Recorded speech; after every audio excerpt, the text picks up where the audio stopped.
Always a free bird. क्या बात है मैडम, टैटू तो काफी अच्छा बना है, पर अब तुम फ्री बर्ड कहाँ, तुम तो मुझसे बंध चुकी हो। मुझे कोई नहीं बांध सकता, मरते दम तक मैं फ्री बर्ड ही रहूंगी। प्रीति बेटा। हाँ हाँ पापा। ये देख, ये शादी के कार्ड्स के डिजाइन के प्रिंट आउट्स हैं। अरे वो अक्षय वीडियो कॉल पे। जय श्री कृष्ण अक्षय बेटा, घरे बता केम छे? घरे बता मजामा, તમે કેમ છો? मैं बिल्कुल ठीक हूँ, बस ये शादी की तैयारी में लगा हुआ हूँ, और ये प्रीति शॉपिंग में। अरे पापा, एक अच्छी बात याद दिलाई, मुझे ना ज्वेलर के पास जाना है, एक बाजूबंद ठीक करवाने देना है। चल अक्षय बाय, मेरे को रेडी होना है ना। बाय बाय पापा। मैं जल्दी से तैयार हो जाती हूँ। बेटा, तारी माँ तो नहीं, पर मेरा तो फर्ज बनता है तुझे पूछने का, तू खुश तो छे? शू पापा, आप भी ना हिंदी फिल्मों के टिपिकल पापा वाला सवाल पूछ रहे हो, फिर भी आपकी तसल्ली के लिए of course I am very happy. चल अब जल्दी से तैयार हो जा और कर ले जी भर के शॉपिंग।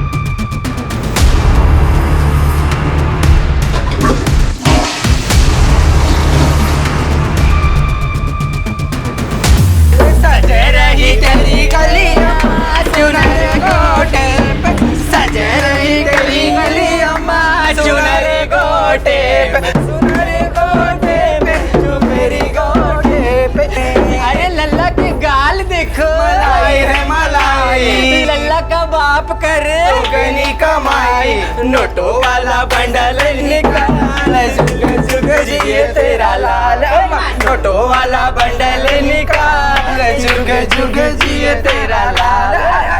बड़ा मजा आया ना? हाँ अच्छे किया।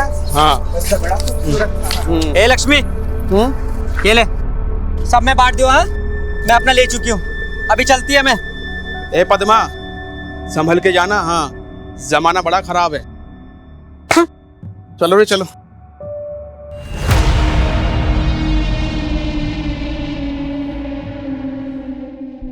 देव, बधी तैयारी થઈ गई?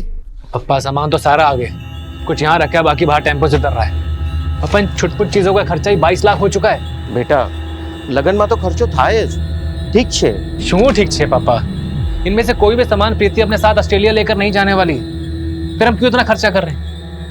पापा हमें ना थोड़ा संभल के खर्चा करना चाहिए। देखिए अभी भी इनमें से 4-5 लाख बच सकता है, आप कहते हैं तो मैं खर्चा कम कर देता हूँ। पापा अपना डेबिट कार्ड दो ना, वो मेरे क्रेडिट कार्ड की लिमिट्स खत्म हो गई है, अगर ज्वेलर के पास मुझे कुछ पसंद आएगा तो मैं खरीद लूंगी। करो खर्चा, दुल्हन को कौन मना कर सकता है? देव भाई, मैंने पप्पा का डेबिट कार्ड मांगा है, आपका नहीं। प्रीति एक ही बात है, पप्पा का पैसा मेरा भी पैसा है। मेरा भी तो है। तो इसका क्या मतलब हुआ, सारा पैसा उड़ा दो, अपने पास तो कुछ रखो मत। मैंने नहीं। तुम लोग क्यों इतना झगड़ रहे हो? ले बेटा कार्ड, पिन तो याद है ना? हाँ पापा।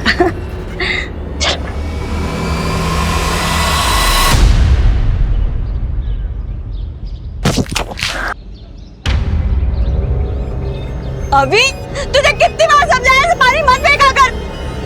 रुक, तुझे मैं बताती हूँ। ए, अंदर कहाँ घुस रही हो? जगदीप भाई देखो ना, अभी ने मेरा पूरा ड्रेस खराब कर दिया। और इतना चिल्ला क्यों रहे हो? चलो बाहर, चलो बाहर। पर छोटी सी बात पर तमाशा करने की जरूरत नहीं है, लॉन्ड्री का बिल भेज देना, पैसे दे देंगे तुम्हारे। जगदीप भाई कैसी बात कर रहे हो आप? उसकी इस हरकत पे शर्मिंदा होने की वजह आप मुझे तेवर दिखा रहे हो, थोड़ा मैनर सिखाओ इसे। तू इधर आ। तमीज का लेक्चर है ना, अपने घर वालों को सुनाना। बदतमीज और बी ग्रेड टाइप के लोग तुम्हारे घर पर पड़े हुए हैं। देखो जगदीप बेटा, मुझे मत सिखाओ। अरे सुनो तब। तू तो बीच में बोली मत, वरना। बहुत अच्छे संस्कार सिखा रहे हो आप अपने बेटे को। पड़ोसियों को तंग करना, बुजुर्गों से तमीज से पेश ना आना, अपनी बीवी पर चिल्लाना, पता नहीं ये सब देखकर तो क्या ही बनेगा आपका बेटा। ए प्रीति, तू निकल इधर से। एक शब्द भी अगर मुंह से निकाला तो भूल जाऊंगा कि तू लड़की है करके। जगदीप भाई, मेरी बहन से अच्छे से बात करो तुम। तू तो साले बीच में बोली मत, वरना तेरा मुंह तोड़ दूंगा मैं। पापा, मुझे सिखाने की जरूरत नहीं है। पापा ठीक हो?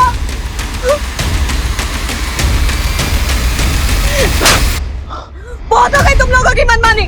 अब अगर तुम लोगों की वजह तकलीफ हुई ना तो तुम लोगों का वो हाल करूंगी कि पूरा मोहल्ला देखेगा। समझ में आई?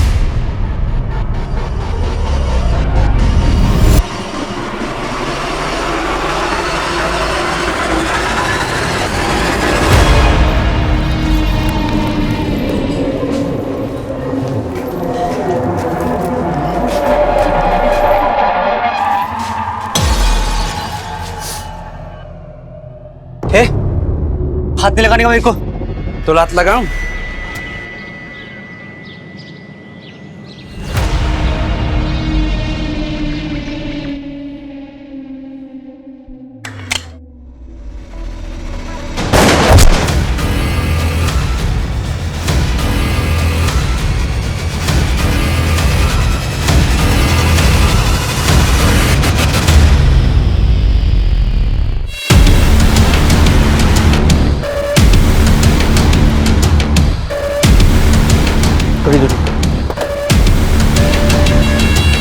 सर, पीठ पे गोली मारी गई है। विक्टिम का नाम प्रीति कोठारी। इसका घर यहीं थोड़ी दूरी पे है। इसके एक पड़ोसी ने इसके बॉडी को पहचाना। किसी प्राइवेट कंपनी में सेल्स डिपार्टमेंट में काम करती है।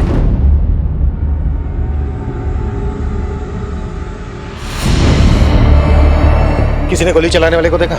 नहीं सर, लेकिन ये पता चला कि इसकी शादी 15 दिनों में होने वाली थी। आसपास के एरिया में पूछताछ करो, शायद किसी ने कुछ देखा हो। सर। और आसपास जहाँ जहाँ सीसीटीवी है पिछले 2 घंटे की पूरी फुटेज चेक करो। सर। और बॉडी को पोस्टमार्टम के लिए भेजो।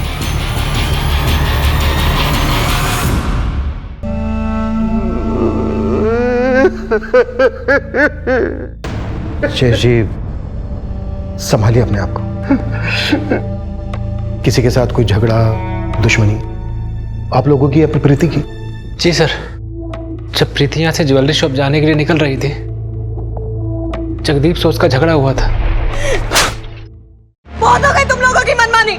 अब अगर तुम लोगों की वजह से हमें इतनी सी भी तकलीफ हुई ना तो तुम लोगों का वो हाल करूंगी कि पूरा मोहल्ला देखेगा। जगदीप कहाँ रहता है जगदीप? सर प्रीति से मेरा झगड़ा हुआ था, लेकिन उसके मर्डर से मेरा कोई लेना देना नहीं है सर। कुछ नया नहीं बोल रहा है तो? हर मुजरिम शुरू के कुछ मिनटों तक यही बोलता है कि उसका कोई लेना देना नहीं है, पर यकीन मान मेरा, उसका ये झूठ कुछ मिनटों का ही होता है। सर मैं झूठ नहीं बोल रहा हूँ सर। मैंने ये तो माना है कि उसके परिवार के साथ मेरी दुश्मनी थी, लेकिन जिस समय ये घटना घटी मैं ऑफिस में था सर। आप चाहे तो किसी से पूछ सकते हो। प्रीति के परिवार से किस बात को लेकर दुश्मनी थी तेरी? सर प्रीति के पापा जयेश कोठारी और हम एक ही गांव से हैं, पटीदार है वो हमारे। सर सालों से दुश्मनी चल रही है, यूं समझ लीजिए कि विरासत में मिली है। इसका मतलब ये तो नहीं कि प्रीति का मर्डर करके मैं अपनी जिंदगी खुद खराब करूंगा। झूठ मत बोल, सीधा लाइन पे आ। बोल। सर मैं झूठ नहीं, मैं सच बोल रहा हूँ। मैंने कुछ नहीं किया सर, मैंने कुछ नहीं किया। अरे रूबी, ओ भूमि, इधर को आ। अरे तूने पद्मा को देखा के? पद्मा, और उसका पूरा मुंह सूज गया। सर, बुलेट के फॉरेंसिक रिपोर्ट से क्लियर हुआ है कि प्रीति के पीठ पे गोली चलाई गई थी। 0.9 mm कैलिबर की बुलेट, और बुलेट मैक्सिमम 10 मीटर के डिस्टेंस से चलाई गई थी। क्राइम सीन के आसपास हमने अच्छे से सर्च किया, लेकिन हमें बुलेट का कार्ट्रिज नहीं मिला। कातिल काफी माहिर लगता है। खुलेआम लड़की पे गोली चलाई और भागने से पहले कार्ट्रिज उठाना नहीं भूला। हो सकता है किसी पेशेवर का काम हो। प्रीति को मारने के लिए सुपारी दी गई हो। मेहता, सभी हिस्ट्री शीटर्स को ग्रिल करो। शुरुआत उनसे करो जो अभी 1-2 महीना पहले बेल पे छूटे। सर, और इस जगदीप कोठारी को भी खंगालो। तो वैसे इस प्रीति की शादी 15 दिनों में होने वाली थी। हो सकता है किसी दिलजले आशिक का काम, कोई अफेयर, कोई ब्रेकअप।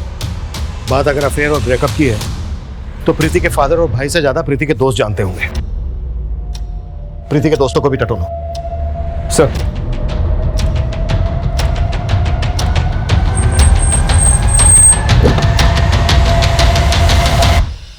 सर मैं प्रीति को 2 साल से जानती थी और हमने एक साथ ही ये कंपनी ज्वाइन की थी। और जहाँ तक मुझे पता है, अक्षय से सगाई के बाद वो काफी खुश थी sir. She was very happy. इन 2 सालों में प्रीति की जिंदगी में कोई और लड़का आया था? नहीं सर, प्रीति काफी क्लियर थी। वो love marriage, love at first sight, इसमें बिलीव नहीं करती थी। लेकिन हाँ सर, कुछ महीने पहले मुझे उसने एक बात बताई थी। प्रीति, मुझे ना तुमसे कुछ बात करनी थी। हाँ मनीष, बोलना। वो मैं कह रहा था कि हम डिनर के लिए बाहर चले। जा सकते हैं, बस मेरा काम थोड़ी देर में खत्म होने वाला है। एक काम कर, तू वरुण, ऋषभ और रचना से भी पूछ लेना तब तक। मेरा मतलब था कि सिर्फ हम दोनों। प्रीति ने मनीष को ना कह दिया था सर, और ये बात उसने मुझे खुद बताई थी। ये मनीष अब कहाँ है? वो अपनी क्लाइंट विजिट के लिए बैंगलोर गया है सर। उसका नंबर तो होगा ना तुम्हारे पास? यस सर, मैं अभी लाती हूँ। मनीष अग्रवाल, प्रीति के कॉल रिकॉर्ड से कोई लिंक मिला? नहीं सर, इनफैक्ट उन दोनों के बीच बहुत कम कॉल्स हुए हैं और कभी 3-4 मिनट से ज्यादा बात नहीं हुई। प्रीति की सबसे ज्यादा बातें अपने मंगेतर अक्षय और सहेली रचना से होती थी। इन दोनों की भी डिटेल्स निकालो। सर। ओए, उठ जा। चल, तेरे लिए चाय नाश्ता रेडी है। कितनी देर सोएगा रे? चल जा, जल्दी तैयार हो जा। आज ना मैं तेरा मन पसंद ढोकला बनाया है, पेट भर के खाएगा। और देखना तू। अरे नितेश कहाँ जा रहा है? आता। अरे लेकिन नाश्ता तो कर जा। सुन ना, उसके लिए इतना प्यार से नाश्ता बनाई, लेकिन उसको कुछ खा।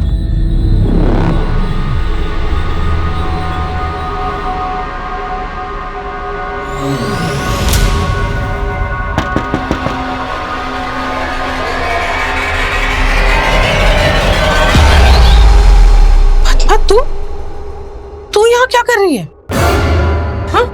किधर है तेरा लौंडा नितेश? निकाल बाहर उसको। हाँ, मुझको मार के अपनी मर्दानगी दिखा रहा था। हाँ, बाहर निकाल उसको, छोड़ेगी नहीं मैं उसको। और उसके साथ क्या कर रही है तू?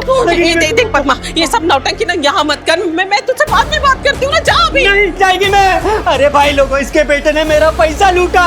हाँ, मारा मुझको। जाएगी ना मैं, इधर ही बैठेगी मैं धरने पे, इधर ही। अरे नन्ही देवी, हाय हाय, निकाल मेरा पैसा। हाय हाय, इसका बेटा। हाय हाय, निकाल मेरा पैसा। हाथ जोड़ती हूँ, तू जा ना अभी। मैं किधर नहीं जाएगी, मैं इधर ही धरने पे बैठ गया। तू क्या कर रही? क्यों तमाशा कर रही है? जा ना अभी।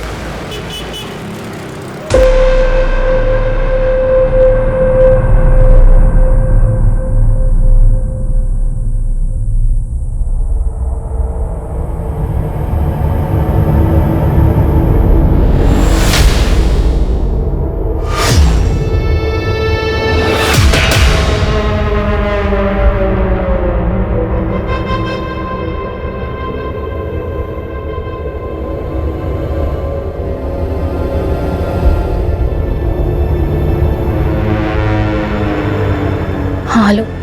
आधा काम हो गया, आधा बाकी है, वो भी जल्दी हो जाएगा। जो भी करना जल्दी करो, ज्यादा वक्त नहीं ले सकते हम। फिक्र मत करो, इतना सब कुछ कर चुका हूँ, उसे ऐसे बर्बाद नहीं होने दूंगा मैं।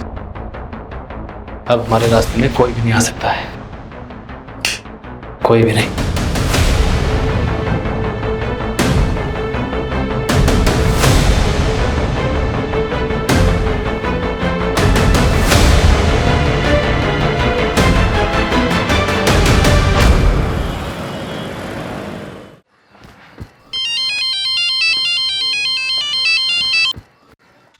हाँ, आ रहा हूँ।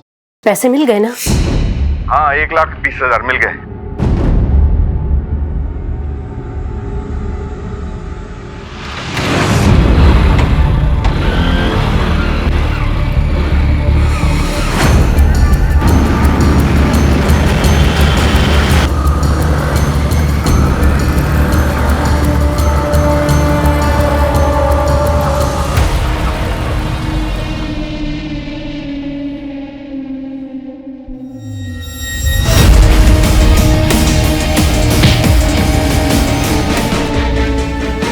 और एक बार सर, चेहरे को बहुत ही बुरी तरह कुचला गया है उस पत्थर से। इसका ड्राइविंग लाइसेंस से इसकी पहचान हुई। इसका नाम अनिल चुदासमा है, उनकी पत्नी मीता चुदासमा। 1,20,000। जी, बीसी का पैसा लेकर आ रहे थे। मेरे भाई को पैसे की बहुत जरूरत थी। और इनके हाथ में एक सोने की ब्रेसलेट भी थी जो अब गायब है। इनकी दुश्मनी थी किसी के साथ? मुझे कुछ नहीं मालूम सर। 1,20,000 और एक सोने के ब्रेसलेट के लिए कोई इतनी बेरहमी से क्यों मारेगा? और अगर इसका चेहरा इसलिए कुचला गया है ताकि इसकी पहचान ना हो सके, तो फिर कातिल इसकी आईडी छोड़ के क्यों गया होगा? सर एक बात और, ये 1,20,000 लेके जा रहा था, इसकी बीवी के अलावा सिर्फ इसके बीसी के मेंबर्स जानते थे। बीसी कौन चला रहा था? प्रफुल्ल पारेख। प्रफुल्ल पारेख को पुलिस स्टेशन बुलाओ। जी सर। बॉडी को पोस्टमार्टम के लिए भेजो।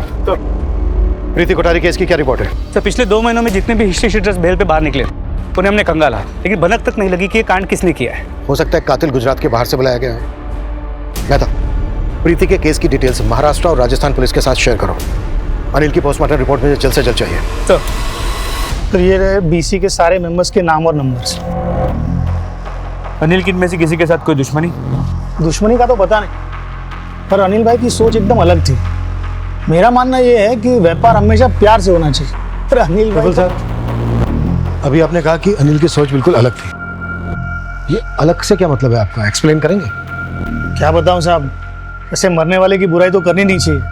हाँ, लेकिन इतना जरूर कहूंगा कि वो पैसे को ना जान से ज्यादा मानते थे, और एंड में क्या हुआ, जान भी गई और पैसा भी, वो भी इतनी बेरहमी से। सर एक मिनट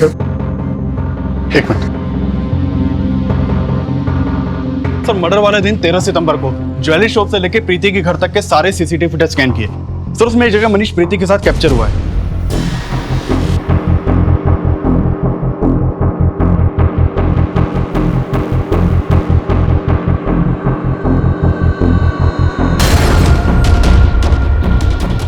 लगता है मिलना पड़ेगा इस मनीष अग्रवाल से।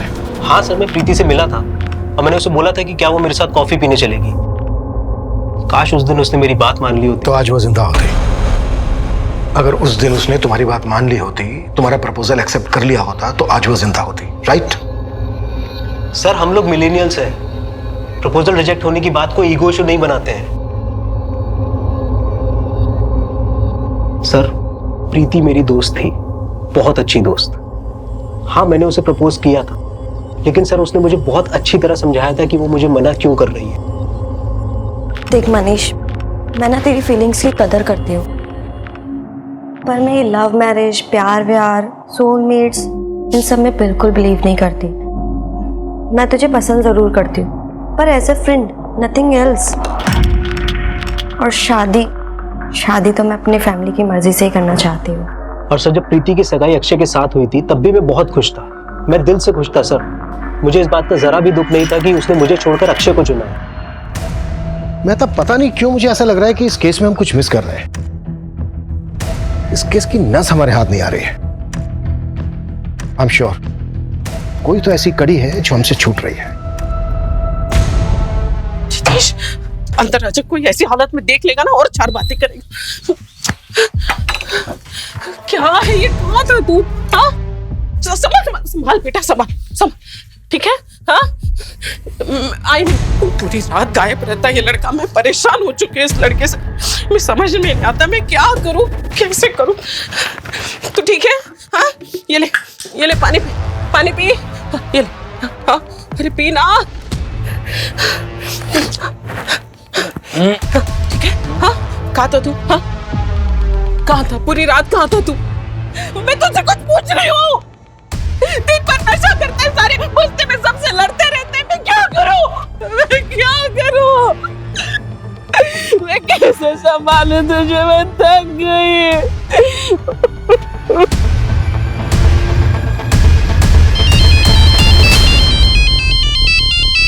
Hello sir, this is Akshay here from Australia. Sir, I am प्रीति's fiancé। ओ हाँ, यस, बोलो अक्षय। सर, कुछ जरूरी बात करनी थी आपसे। ये क्या बदतमीजी है ये? मुझे यहाँ पर क्यों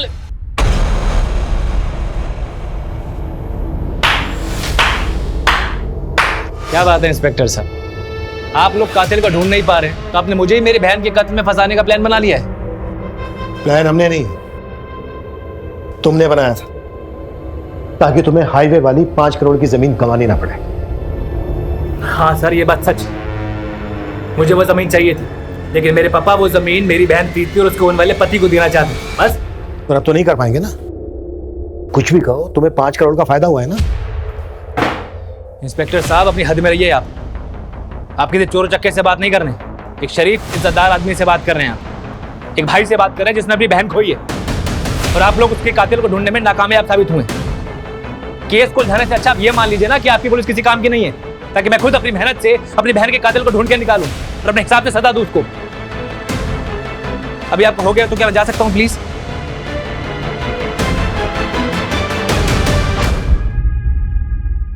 नजर रखो इस पे, चिल्लाने से सच दब नहीं जाता।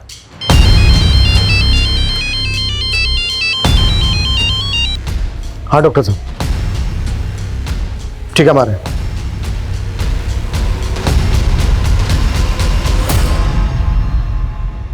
पत्थर से कुचलने से पहले विक्टिम के सर पर किसी भारी लोहे की चीज से वार किया गया होगा। क्या ये हथौड़ी जैसी कोई चीज हो सकती है? I don't think so. मेरा एक्सपीरियंस कहता है कि गन को एज अ वेपन की तरह यूज किया गया होगा। यानी कातिल के पास गन थी लेकिन उसने गोली नहीं चलाई। क्या हो सकता है कातिल ने गन चलाई हो और गन चली ना हो, इसी वजह से कातिल ने गन की बट से वार किए इसके सर पर। Quite possible. समझ में नहीं आ रहा है, कातिल ने इतनी बेरहमी से मारा है अनिल को। कातिल का मकसद क्या? सर कहीं ना कहीं मुझे ऐसा लगता है कि ये प्रीति और अनिल दोनों के केसेस कनेक्टेड हैं। कैसे? प्रीति को गोली मारी गई। जी सर, लेकिन दोनों केसेस में गन का प्रेजेंस है। हालांकि जैसे आपने कहा अनिल के केस में शायद गन चली ना हो, लेकिन सर अनिल का गोल्ड ब्रेसलेट और पैसे गायब थे और प्रीति भी ज्वेलरी शॉप से निकली थी। लेकिन ज्वेलरी शॉप से पता चला है कि प्रीति ने उस दिन ज्वेलरी खरीदी ही नहीं थी, न ही उसके पास ज्वेलरी थी, न ही ज्यादा पैसे थे। इन दोनों केसेस को लिंक करे, अभी तक ऐसा कोई ठोस सबूत हाथ नहीं लगा है। मेहता, प्रीति और अनिल इन दोनों केसेस को रिविजिट करो, शायद कोई कॉमन लिंक हाथ लग जाए जैसा कि तुम्हें अंदेशा है। सर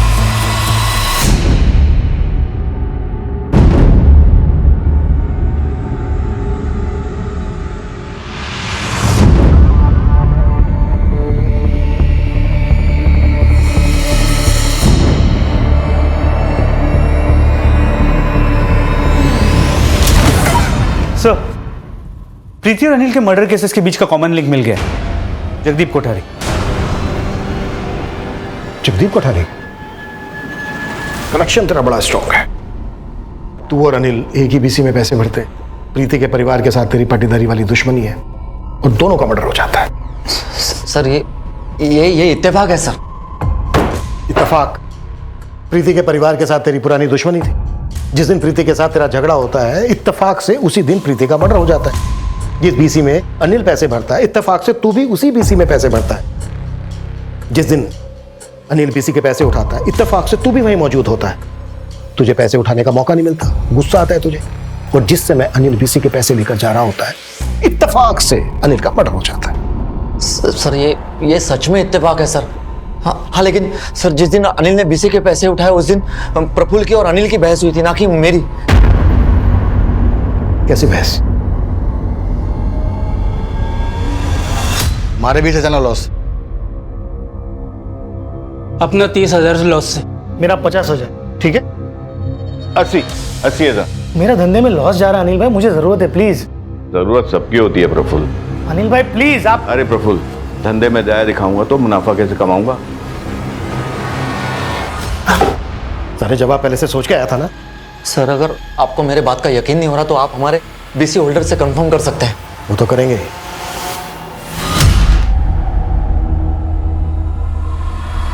हर बार मुझे लग रहा है कि ये जगदीप हमसे कुछ छुपा रहा है। एक काम करो, जाने दो इसको, नजर रखो इस पर और इसकी पूरी डिटेल्स निकालो। और प्रफुल्ल को भी बुलाओ।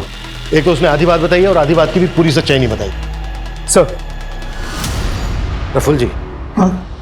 उस दिन आपने अनिल की सोच पे काफी रोशनी डाली थी, लेकिन आपने इस बात को अंधेरे में ही रखा कि जिस दिन बीसी खुलने वाली थी उस दिन बीसी को लेकर अनिल से आपकी बहस हुई थी। आपको गुस्सा आया और आपने अनिल की हत्या कर दी। आंसू बोलो जो साहब, मैंने अनिल को नहीं मारा। इतनी सी बात के लिए मैं मर्डर थोड़ी करूंगा। लेकिन इतनी सी ही बात आपने हमसे छुपाई थी। छुपाई थी नहीं साहब, बताना जरूरी नहीं समझा।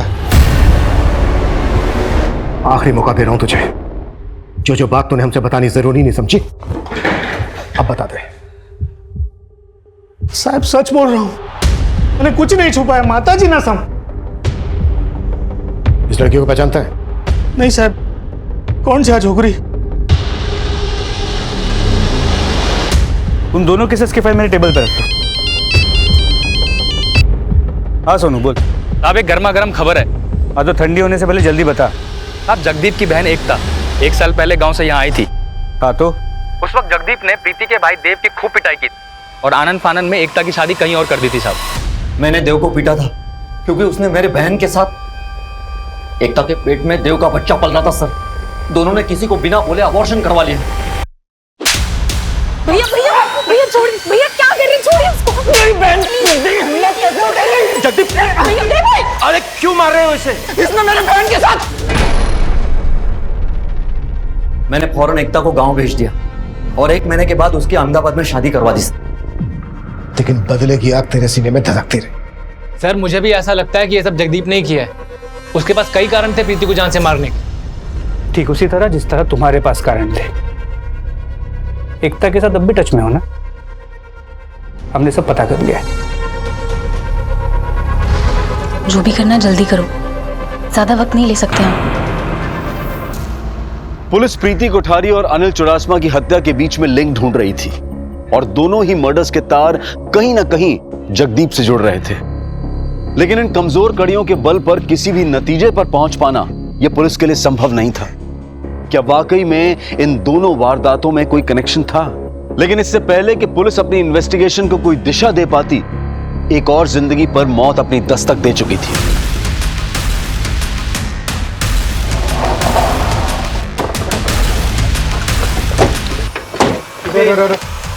पीछे करो इनको।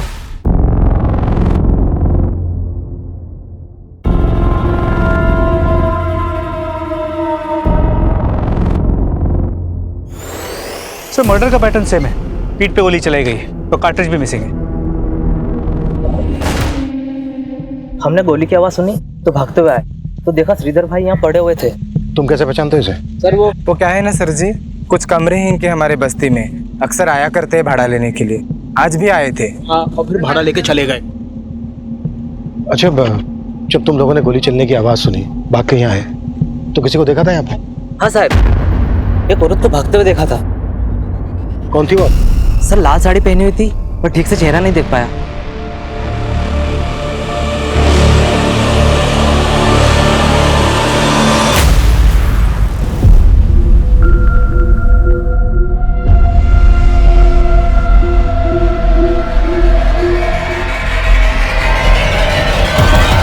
तो श्रीधर मर्डर केस का भी सेम पैटर्न है। 0.9 mm की गोली से पीठ पे शूट किया गया। बेटा पहली बार इन तीनों मर्डर्स में हमें किलर का कुछ क्लू मिला है। वो लाल साड़ी वाली औरत। बेटा वापी में जितनी भी 0.9 mm कैलिबर की गन के लाइसेंस इशू हुए हैं, इन सब की डिटेल्स लिखो और जहां पर हमें श्रीधर की लाश मिली थी उसके आसपास के सभी सीसीटीवी फुटेज चेक करो। आई एम श्योर वो लाल साड़ी वाली औरत कहीं ना कहीं जरूर कैप्चर हुई होगी। जी सर। पर सर फिलहाल मीडिया इस केस को काफी उछाल रही है। मेहता, ये लाल साड़ी वाली औरत वाली बात मीडिया तक नहीं पहुंचनी चाहिए, नहीं तो किलर अलर्ट हो सकता है। मुझे नहीं लगता किलर यहीं तक रुकेगा। वो इस वक्त अपने अगले शिकार की फिराक में होगा, इससे पहले कि वो किसी और को नुकसान पहुंचाए। हम उसे धर दबोचना होगा।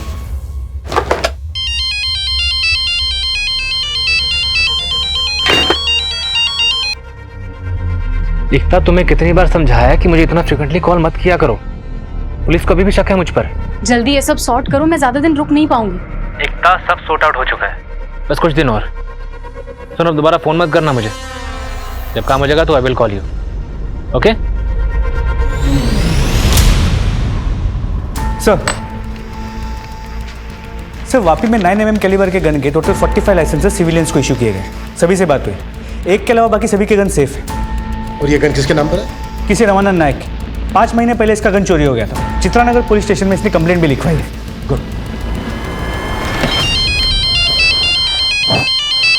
हाँ जोशी बोल।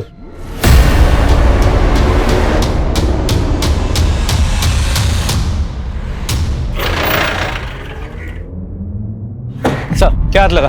तो सीसीटीवी में एक झगड़ा कैप्चर हुआ है। मैंने अपने फोन में उसका फुटेज ले लिया। ये देखिए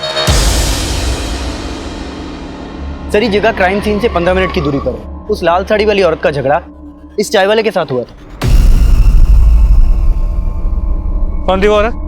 औरत नहीं साहब, किन्नर था। किन्नर? जी सर, किन्नर। पर मुझे पक्का यकीन है कि ये तीनों मर्डर्स इस लाल साड़ी वाली किन्नर नहीं किए। श्रीधर के मर्डर स्पॉट से किन्नरों की बस्ती ज्यादा दूर नहीं है। एक काम करो मेहता, उस इलाके के सभी किन्नरों को राउंड अप करो।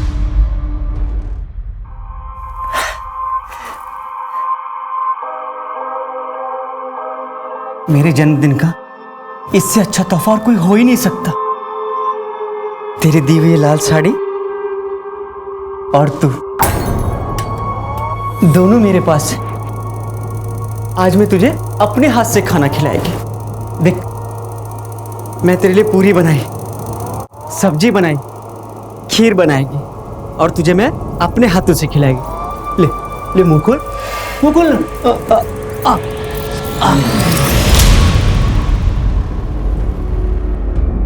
कौन था तुम में से? कौन था तुम में से? किसने मारा है श्रीधर, प्रीति, अनिल को? देखो, जो कोई भी था तुम्हारी बिरादरी का था। जो भी सच है बोल दो, नहीं तो यहीं सड़ोगे सालों तक। साहब, हमने नहीं मारा साहब उसको, लेकिन साहब जैसा आप बोल रहे हैं उसके हिसाब से जरूर उसको पद्मा ने मारा होगा। उसका उस दिन झगड़ा भी हुआ था श्रीधर से। श्रीधर भाई, पद्मा भाड़ू, मैं देती ना तेरे को, अगले महीने तेरे 4 महीने का हिसाब पूरा कर देगी मैं, सच्ची में। पिछले 4 महीने से पद्मा तू एक ही लाइन दोहरा रही है। पागल समझ के रखा है क्या? तू एक काम कर, मैंने चाबी आप अने मारू घर खाली कर। अरे कैसा करेगा तो मैं किधर जाएगी फिर? श्रीधर भाई, ऐसा नहीं करने का प्लीज। अरे नरक में जाएगा तू। चलेगा मेरे को। नरक में जाएगा, कीड़े पड़ेगी तुझ पे, छोड़ेगी नहीं मैं तेरे को। अरे क्या चिकने सेठ, पीसीओ समझा है क्या? 2 रुपए देता है, अरे 5 रुपए तो दे। नहीं है। अरे कंजूस कहीं का, 5 रुपए देने में रो रहा है। पद्मा, तेरा ही नाम पद्मा है ना? हाँ साहब, नहीं पद्मा है। आने चल, साहब ने बुलाया, बात करनी है। अरे साहब, मेरा बोनी का टाइम है। आने चल, तेरी बोनी करवाते हैं, पकड़ो से। अरे साहब, पर साहब, मेरे को बंदूक चलाना आता तो मैं ताली मार के लोगों के सामने हाथ नहीं फैलाती। ड्रामा बंद कर पद्मा, कोई फायदा नहीं है। सीसीटीवी में सब कुछ कैप्चर हो चुका है, तू भी और तेरी ये लाल साड़ी भी। दिखाओ, देख।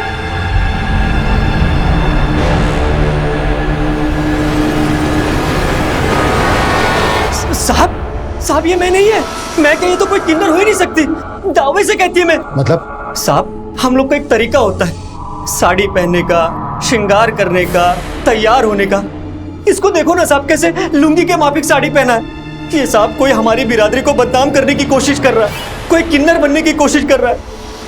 मैं तो उस चाय वाले से पूछूंगी क्या उसने वास्तव में किसी किन्नर को देखा था, या फिर कोई आदमी था जो औरत के भेष में था। और अगर उसको उसकी शक्ल याद है तो स्केच बनवाओ। जी सर। मैं तो एक किलर हमारे साथ कोई बहुत बड़ा गेम खेल रहा है। तीनों मर्डर्स के लिंक और सारे सस्पेक्ट को फिर से टटोलो। क्राइम सीन से 10 किलोमीटर के रेडियस के एक सीसीटीवी को चेक करो और अपने खबरी सोनू को बोलो कि तीनों विक्टिम के पास की एक डिटेल चाहिए मुझे। We can't miss anything this time.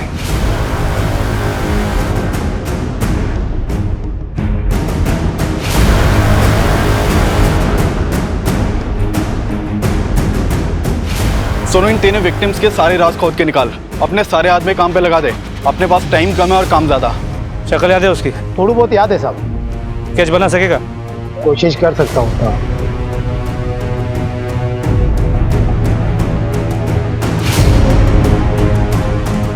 Rickshaw stand, bus stand, railway station, airport, गली मोहल्ले, कूचे, हर जगह इसके पोस्टर्स लगवाओ। इस किन्नर कम बेरुपये की खबर देने वाले के लिए 5 लाख रुपए का इनाम डिक्लेयर करो। अपने सारे खबरों को एक्टिव कर दो। क्लियर? Yes sir. हो।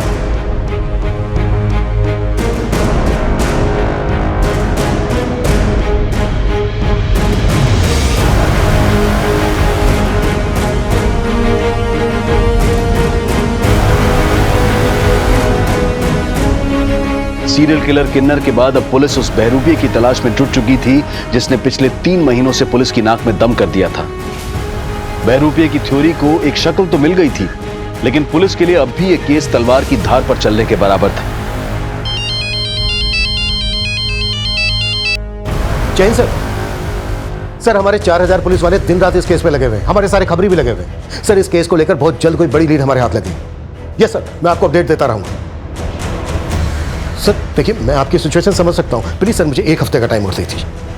1 हफ्ते में या तो खूनी हमारे लॉकअप में होगा या मेरा इस्तीफा आपकी टेबल पर। सो मेहता, कुछ मिला? सर 3000 घंटों का सीसीटीवी फुटेज स्कैन किया, कुछ नहीं। मेहता, हमें जल्द से जल्द इस कातिल तक पहुंचना होगा, इससे पहले कि किसी और को नुकसान पहुंचाए।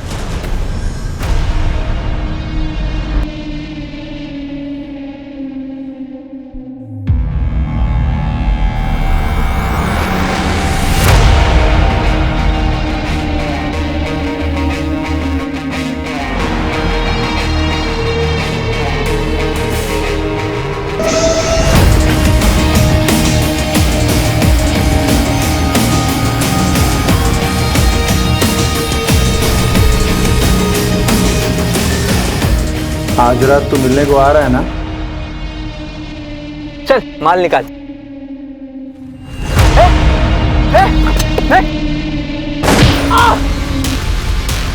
तीनों केसेस के सस्पेक्ट्स की लंबी लिस्ट में उस बहरूपिये की तलाश करती पुलिस को एक और चौंका देने वाली लीड मिली, जो दोबारा इस केस को एक नया मोड़ दे सकती थी। विशाल कुमार नाम है इसका। अहमदाबाद पुलिस को हमारे केसेस के अलर्ट भेजे थे, तो उन्होंने इस केस के बारे में बताया। 2 दिन पहले इसकी गोली मार के हत्या कर दी गई। सर इस केस में भी .9 mm कैलिबर के गन से शूट किया गया, लेकिन यहाँ पर 3 गोलियां चलाई गई, एक पाँव पर, एक छाती पर और एक। सर इस केस में भी बुलेट्स के कार्ट्रिजेस नहीं मिले हैं। इसके अलावा हमारे केसेस से इसका कोई और कनेक्शन है? सर विशाल कुमार एक ज्वेलर था, नुकसान की वजह से इसे अपनी दुकान बंद करनी पड़ी, लेकिन पिछले कुछ महीनों में इसके पास अचानक से बहुत पैसे आ गए थे और इसने 1 महीने पहले गाड़ी भी खरीदी। अचानक से इतना पैसा कहाँ से आने लगा था इसके पास? सर अहमदाबाद पुलिस को इन्वेस्टिगेशन में ये पता चला कि ये आदमी मार्केट में बिना बिल की ज्वेलरी बेचता था। बिना बिल की ज्वेलरी मतलब चोरी की ज्वेलरी?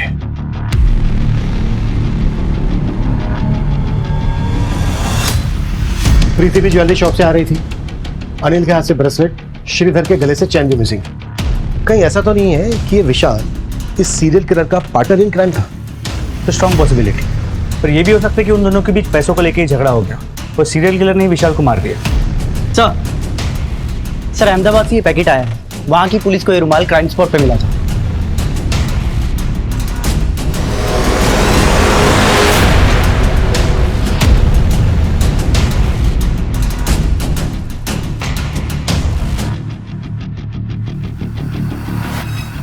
बहुत ही स्ट्रॉन्ग स्मेल है।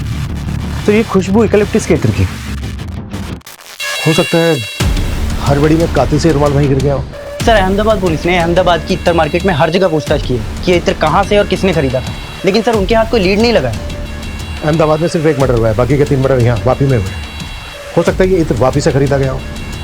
इस तरह की सभी दुकानें जहाँ पर ये मेडिसिनल या हर्बल इत्र मिलता है, सबको स्कैन करो। आई एम श्योर इस कातिल का सुराग वहीं से मिलेगा। सर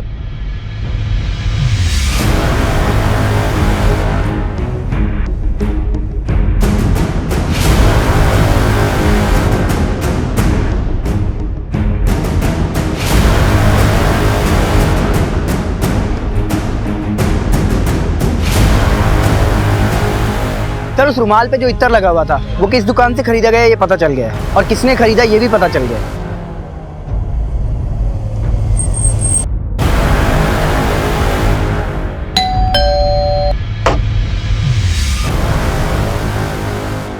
जी कहिए। पता चला है कि पराग इत्र वाले से आप हर महीने यूकलिप्टस का इत्र खरीदती है। हाँ, लेकिन बात क्या है? किसके लिए? आपके लिए या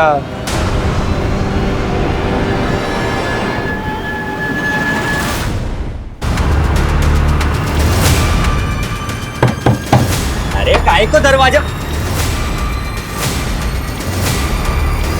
क्या है? जी ये है मेरे हस्बैंड राजेश, इन्हीं के लिए मैं इत्र खरीदती थी। क्यों मारा सबको? हाँ पैसों के लिए साहब। गन कैसे चुराए? चोरी करने गया था साहब।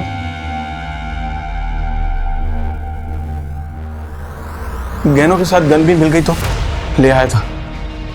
बाकी सबको गोले से मारा। अनिल को सर कुचल के क्यों मारा? एन मौके पर गन अटक गई थी सर।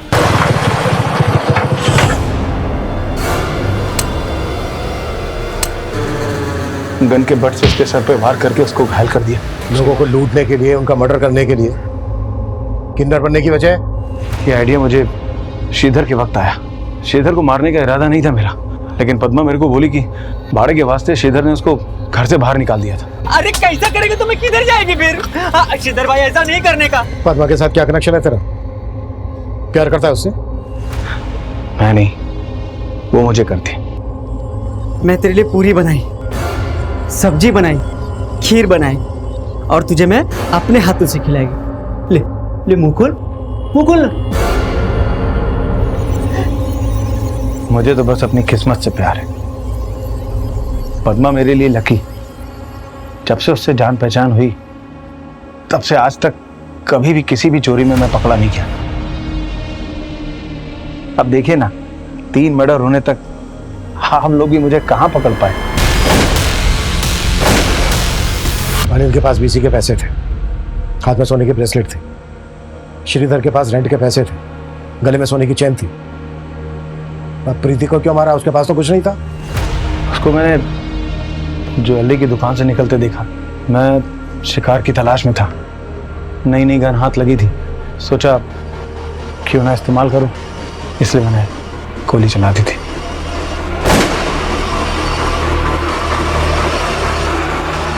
मैंने सोचा था उसके पास अच्छा खासा माल होगा, पर उसके पर्स में तो कुछ भी नहीं था। और जो ज्वेलरी उसने पहनी थी वो सब आर्टिफिशियल थी। और अहमदाबाद का वो विशाल, उसको क्यों मारा? वो तो पार्टनर था तेरा। विशाल के पास मेरा राज था, 5 लाख रुपए का इनाम था मुझ पर।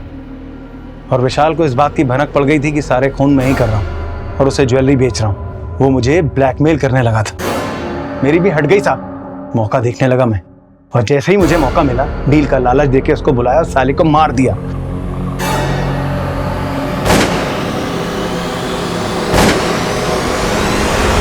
लगता तो नहीं कि ये सारे मर्डर तूने सिर्फ पैसों के लिए किए। गरीबी क्या होती है साहब, आप लोग को नहीं पता। गरीबी?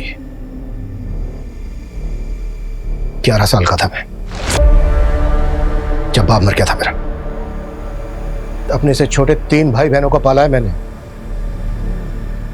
और खुद पढ़ाई की है। गरीबी की बात करता है। तेरे से ज्यादा गरीबी देखी होगी मैंने, और मैंने ही नहीं, मेरे जैसे और ना जाने कितनों ने। उन्होंने मर्डर किए, चोरी की।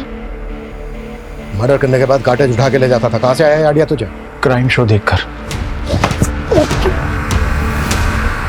क्राइम शो देखकर तूने ये नहीं सीखा कि मुजरिम चाहे कितना भी शातिर हो, पुलिस उस तक पहुंच जाती है। राजेश गाला सिर्फ पैसों के लिए लोगों की हत्याएं करता था। उसे अपने किए पर बिल्कुल भी पछतावा नहीं था। पुलिस को संदेह है कि राजेश इन चारों के अलावा और भी हत्याओं से जुड़ा हुआ हो सकता है। पुलिस राजेश से पूछताछ कर रही है और उसका साइकियाट्रिक ट्रीटमेंट भी चल रहा है। देखते हैं हमारे आज के एपिसोड की दूसरी कहानी।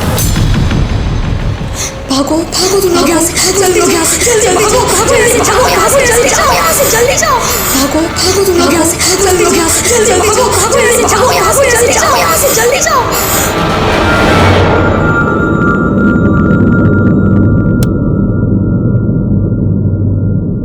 अम्मा बस हुआ अभी, अब हमसे और ना हो पाएगा।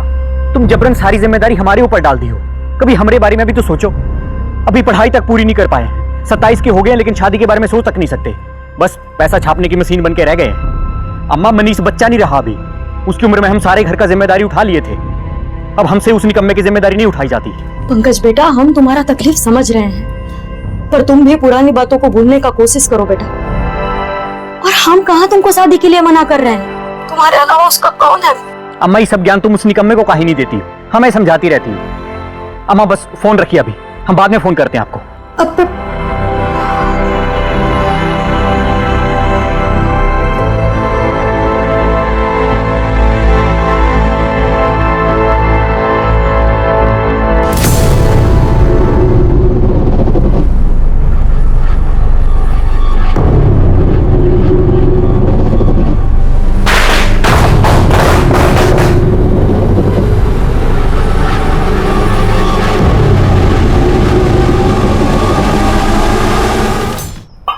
ए दीपू, आप कहाँ चल दिए?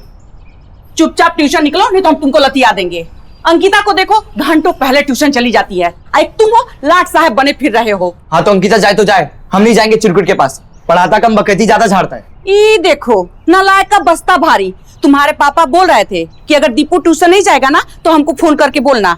अरे अंकिता गई तो है, एक का पढ़ना काफी नहीं है का? अरे वो लड़की है, उसके पढ़ने से हम लोगों को क्या फायदा होगा? और तुम लड़के हो, तुम पढ़ लिख लोगे तो हम लोगों के बुढ़ापे का सहारा बनोगे। अरे पढ़े लिख के भी तो बैठेंगे पप्पा की दुकाने पे, वो तो अभी बैठ रहे हैं। पढ़ लिख के कौन सा मील खुलवा देंगे हमारे लिए? काय के लिए फिजूल में मेहनत करवा रही हो अम्मा, और चाहे कुछ भी कर लो, पास वास तो हम होंगे नहीं। चुपचाप किताब उठाओ और ट्यूशन निकलो।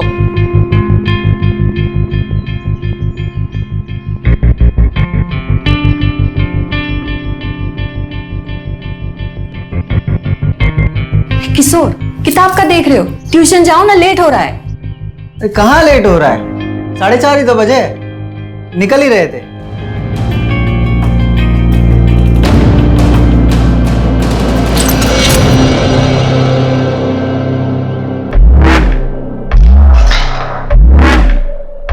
दीपू, अरे सर ने जो चैप्टर 4 का होमवर्क दिए थे कर लिए तुम? अबे कैसे करते, हमारे बुक में चैप्टर 4 तो है ही नहीं।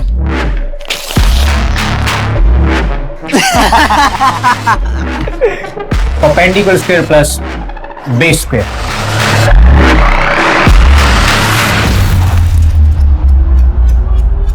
तू लड़की का नंबर है का तुम्हारे? हमारे पास कहाँ, अब तू मांग लेना। नहीं, ये देखो लंपट लोग बाहर ही मिल गए। कोई लड़की वड़की फंसा हो या किताब हाथ में ले बस चक्कर ही काट रहे हो? अरे कहाँ मनीष भैया, सब फालतू है यहाँ पे। जब देखो किताब में घुसी रहती हैं, घास भी नहीं डालती। वो नहीं, तुम दोनों फालतू। अरे एकदम यूजलेस थे। अरे एक लड़की नहीं फंसा जाता तुमसे, हट, तुम हमारा मार्केट भी खराब कर दोगे।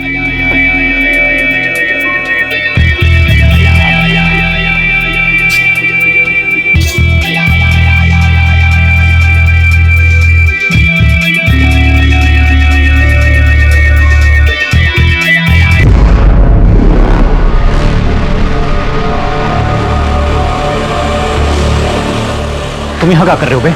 चल बाहर निकल। 1000 बार बोला है तुमको ट्यूशन सेंटर पे मत आया करो। अगर ये बंद हो गया ना तो खर्चा चलाना भी मुश्किल हो जाएगा। पहले जिंदगी झंड की हो हमारी, अब और क्या चाहते हो? अरे भैया जिंदगी में एक गलती क्या कर दी है, पूरा जिंदगी भर कोसोगेगा? अरे हमें भी यहाँ शौक नहीं आने का, काम था तो आए थे। काम और तुम्हें? हाँ, नहीं हो सकता का?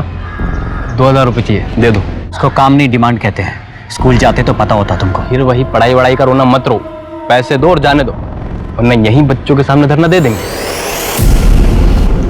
2000 नहीं है हमारे पास।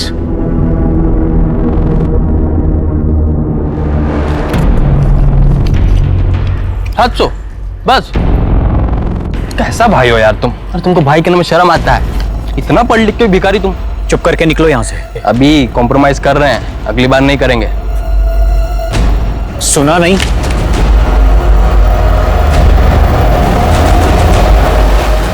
तुम लोग बाग में टहलने निकले हो?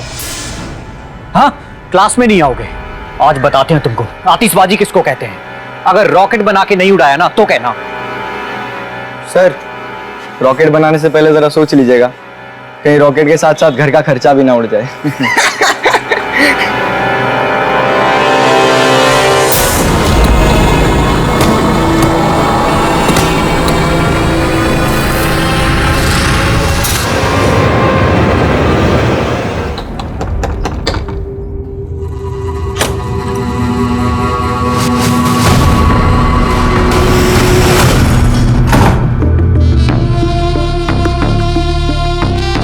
कहाँ चली लाल परी बन के? तुम्हारे दिल पर कब्जा करने। दिल तो पहले ही कब्जा लियो, उसका जान लोगी। वो भी ले लेते।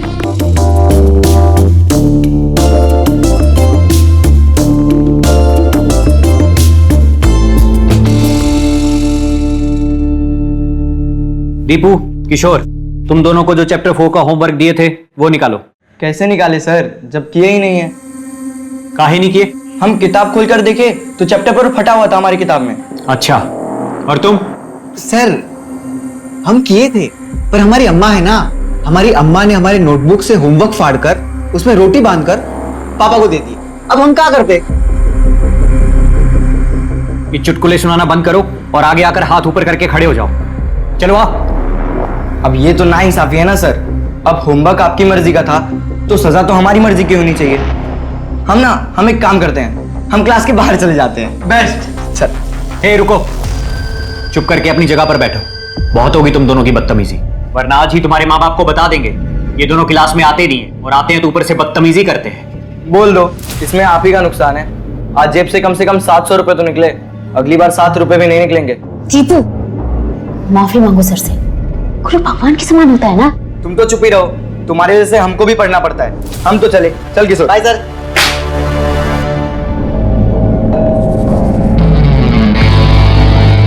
अब ये खतरनाक खेल हमको बंद करना पड़ेगा। बहुत जोखिम है इसमें। अरे मरे भूले बलम, वो मजा ही क्या जिसमें जोखिम ना हो। अच्छा, और ये मजा किसी दिन सजा ना बन जाए। अरे दिन भर हमारी आंखों के सामने रहती हो तुम, काम धाम पे तो मन लगता नहीं हमारा। भैया को पैसे की जरूरत, कहाँ से ला के दे?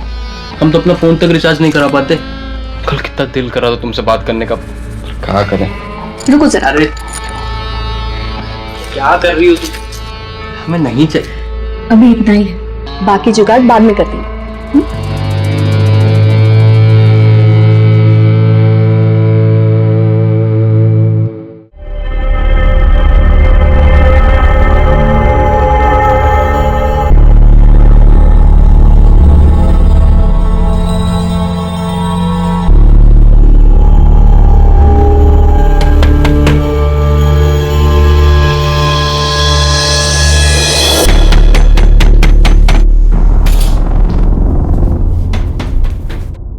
नहीं दे रहा है?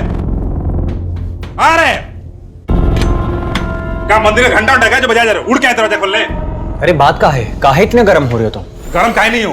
3 महीना हो गया तुम्हारे इस कामचोर भाई को यहाँ पे रहते हुए, अभी भी मेहमान बना पड़ा हुआ है। बर्तन देखो कैसा जूठा पड़ा हुआ है, घर देखो कैसा एकदम अस्त पड़ा हुआ है। इसको कुछ मतलब ही नहीं है। आज से या तो किराया देगा या तो घर से बाहर जाएगा। आधा किराया दे रहे हैं ना तुमको। आधा किराया क्या होता है? 3 आदमी रहता ना यहाँ पे, तो किराया भी 3 आदमी बटेगा बस। काहे चिल्ला रहे हो? अरे फुल वॉल्यूम में भी हमको कमेंट नहीं सुनाई दे रहा है। देख लो तेवर देखो लाट साहब के। आज बर्तन धोने का बारिश का था ना, फिर भी बर्तन जूठा पड़ा हुआ है। हिंदी तो ठीक से आता नहीं है, अंग्रेजी में कमेंट्री सुन रहे हैं। चलो उठो उठो, नहीं तो लतिया देंगे। अम्मा अगर हमको तुम्हारा ध्यान रखने को बोली है तो तुम्हें भी यहाँ काम करने के लिए भेजी है, ऐसे बड़े बड़े बिस्तर तोड़ने को नहीं। पहले ही हमारी जिंदगी खराब की है तुम, ऊपर से तुम्हारा किराया भर रहे हैं, तुम्हारा पेट भर रहे हैं। अब साला जान लोगे क्या हमरी? देख लो कैसे अभी भी सोच की तरह बैठा हुआ है। काम का काज का दुश्मन आज का साला। गाली किसको दिए बे? तुम्हारे बाप का खाते का हम। अरे बाप का बच्चा बोल रहा तू। अरे संदीप, अरे छोड़ो उसको बना। अरे नहीं, इसका जबान बहुत चल रहा है। अरे संदीप शॉट।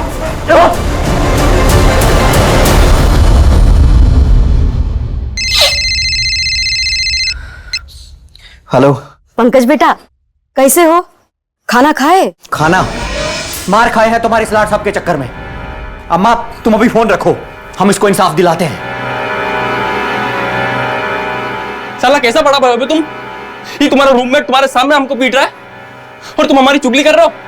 अरे तू ऐसे बड़ा भाई पे। अभी तुम हम पे थूक रहे हो, हम पे थूक रहे हो तुम। साला औकात दिखा है अपना। साला हमारा जिंदगी बर्बाद की है। और मत भूलो तुम्हारे खाने से लेके तुम्हारी चड्डी तक का खर्चा हम उठा रहे हैं और हम पे थूकोगे तुम। तुम तीनों अभी का भी अपना सारा बोरिया बिस्तर बांधो और निकलो यहाँ से। रूम खाली चाहिए अभी का भी। पर पांडे सर हुआ कहाँ है? हुआ कहाँ है ये हमसे पूछ रहे हो? ये साला रोज रोज का तुम्हारा झगड़ा परेशान करके रख दिया हमें। और ये आज विंडो का कांच तोड़ दिए।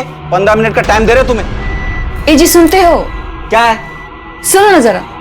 हाँ बोलो। घर खाली रहेगा, दूसरे किराएदार आने में टाइम लगेगा, पैसों का नुकसान तो हमारा ही होगा ना। रहने दो ना उन्हें। चुप रहो, सिखाया तुम्हें नफा नुकसान। जाओ नीचे। 5 मिनट हो गया है, 10 मिनट में चाबी हाथ में चाहिए, 1 मिनट भी ऊपर नहीं, समझे?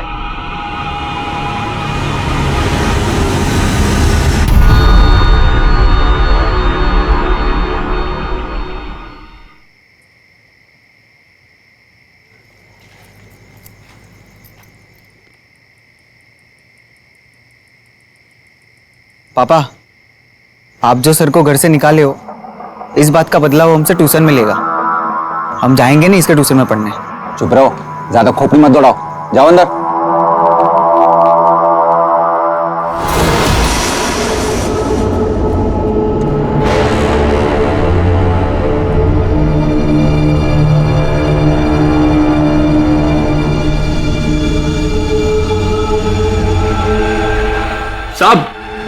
साहब हमारा बड़ा भाई पंकज 2 दिन हुआ साहब गायब है। बैठो, क्या हुआ? साहब उसका फोन भी बंद आ रहा है, हम सब जगह खोजे, वो कहीं नहीं मिल रहा। अम्मा को भी फोन किए बलिया, वहां भी नहीं गया साहब। साहब 2 दिन हो गया, पता नहीं कहाँ गायब है, और घर से सामान लेकर भी नहीं निकला। सामान लेकर नहीं निकला मतलब? तुमको बताया नहीं कहाँ जा रहा है? बताया तो नहीं साहब, अगर वो बताता तो हम उसको खोजते ना। काम क्या करता है तुम्हारा भाई? वो ट्यूशन क्लास चलाता है और खुद भी पढ़ रहा है, कोरेस्पोंडेंट से MSc कर रहा साहब। और तुमने उसे आखिरी बार कब देखा? साहब 2 दिन पहले, जब वो घर से कहीं जा रहा था तैयार होके। आज तो दुखी आत्मा बड़ी खुश है। कहाँ जा रहे हो? जहन्नुम में। चलोगे? तो तुम दोनों भाई साथ रहते हो? जी साहब, हमसे अलग एक रूममेट भी रखे भैया। वो क्यों नहीं आया तुम्हारे साथ कंप्लेंट लिखवाने? साहब वो शहर से बाहर गया, वो होता तो भी नहीं आता साहब। हम फोन किए तो उसको, बोले भैया गायब है। तो बोला तुम्हारे भैया, हमें काहे परेशान कर रहे हो? क्यों? ऐसा क्यों कहा उसने? साहब वो सुरेश थोड़ा ऐसे आदमी, 24 घंटे खोपड़ी गर्म रहता है उसका। वो भैया से भी उसका ताना तानी चलता रहता है, पता नहीं किस बात से भैया से वो खुन्नस खाए रहता है। पंकज और सुरेश के बीच में तनातनी किस बात को लेकर थी? तनातनी का तो मालूम नहीं साहब, पर सुरेश भैया पे खूब किलपता था, जैसे भैया उसका जमीन छीन ली हो। पंकज की फोटो और बाकी डिटेल्स दे दो, अगर उसके बारे में कुछ पता चलेगा तो हम इन्फॉर्म करेंगे। और ये जो सुरेश है, जैसे ही वापस आए उसे यहाँ पुलिस स्टेशन आने को कहो। जी साहब। साहब भैया को जल्दी ढूंढिएगा। अजीब बात है सर, उसका भाई गायब हुआ है, लेकिन परेशान या दुखी होने की बजाय ये घबराया हुआ ज्यादा दिख रहा है। देखते हैं इसकी घबराहट का क्या रीजन है, लेकिन सबसे पहले पंकज की डिटेल्स सभी पुलिस स्टेशन में शेयर करो। हॉस्पिटल्स भी चेक करना, कहीं कोई एक्सीडेंट तो नहीं हुआ। और पंकज के कॉल रिकॉर्ड्स और मोबाइल लोकेशन निकलवाओ, फोन ट्रैक करो उसका।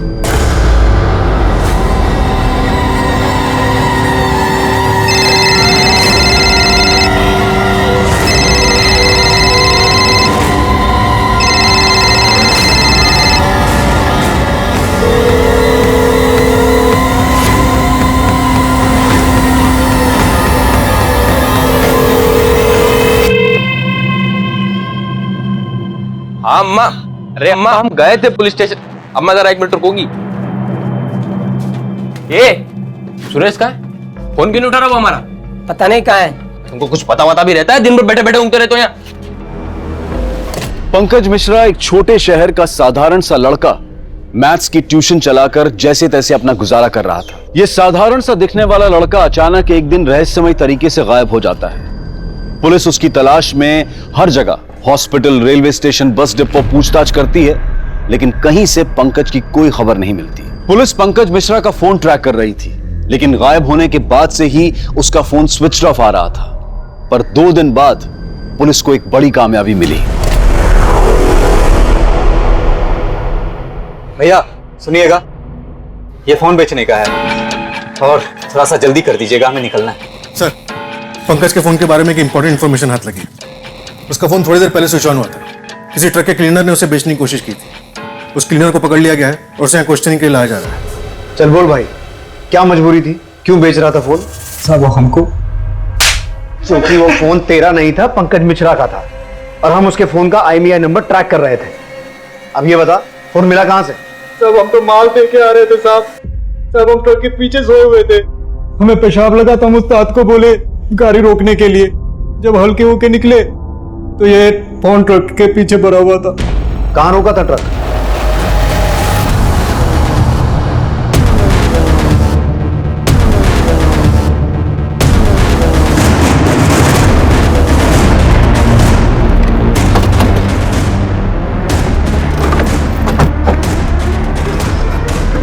साहब उस्ताद ने गाड़ी यहाँ रोकी थी और मैं पेशाब करने उधर गया था। इसका मतलब है टेम्पो में फोन इस तरफ से फेंका गया होगा, क्योंकि अगर कोई उस तरफ से आता तो ये उसे देख लेता। ये पूरा एरिया चेक करो, अगर ये सच बोल रहा है तो यहाँ कुछ मिलना चाहिए।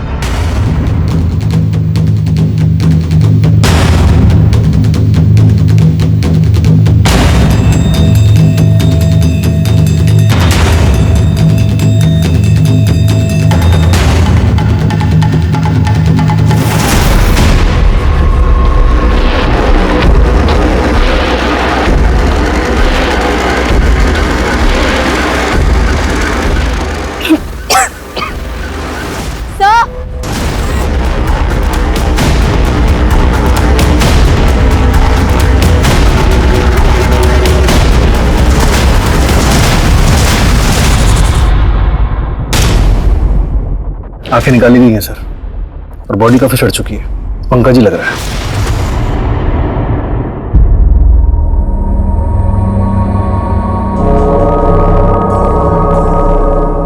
भैया, ये तो मेरा पंकज भैया है। अम्मा, भैया को किसी ने मार दिया।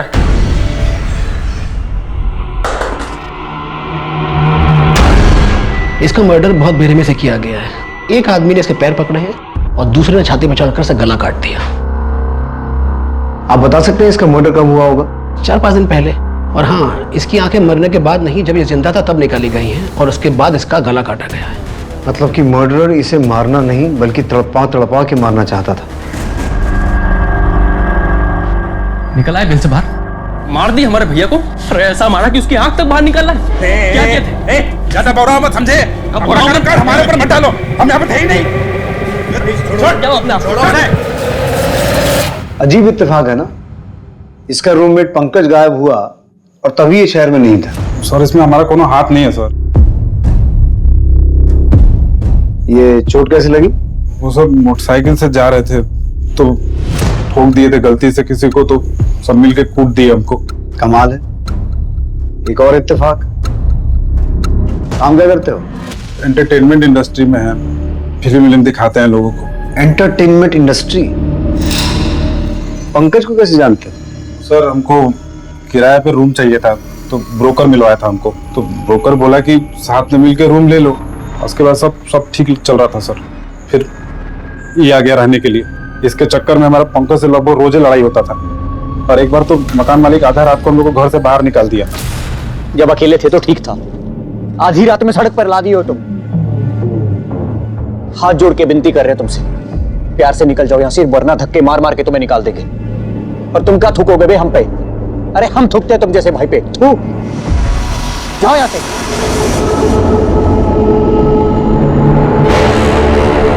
और तुम ये चाहते हो कि हम तुम्हारी कहानी पे विश्वास कर लें? तुम्हारी पंकज से कोई दुश्मनी नहीं थी, तुम कुछ छुपा नहीं रहे हो, तुम्हारा शहर से बाहर होना, ये चोट वोट लगना सब सच है ना?